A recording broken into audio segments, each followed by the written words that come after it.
আপু জানো, একবার শীতের মধ্যে আমাদের বাড়ির একটা কাকার গায়ে হলুদ চলছিল।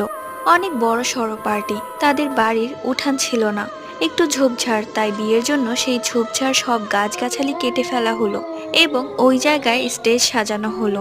সবাই উৎসব করছিল। ওই কাকার বোনের একটা মেয়ে ছিল, খুবই সুন্দরী। ও চুল খোলা রেখেছিল ওর সাজগোজে, তবে বাকিরা সবাই একই শাড়ি, একই মেকআপ। ও ছাড়া কারো চুল খোলা নেই। রাত অনেক হয়ে গেল, সবাই খেতে যায় কিন্তু ও খেতে যায় না। আমি ওর কাছে গিয়ে বলি, কি রে সিনথিয়া, তুই খাবি না? ও কোনো কথাই বলে না। আমি বললাম, কি রে, আজকে তোর ঢংটা একটু বেশি দেখছি, আয় খেতে আয়। এটা বলার সাথে সাথে ও আমার দিকে তাকালো। আমি ভয় পেয়ে গেলাম। বিশ্বাস করো, ওকে দেখার মতো ছিল না। ওর মেকআপ সব নষ্ট হয়ে গিয়েছিল, চোখগুলো লাল হয়ে গিয়েছিল। আমি ভয় পেয়ে বাড়ি চলে আসি। পরবর্তীতে কবিরা জানলে শোনা যে ওকে জিনে ধরেছে।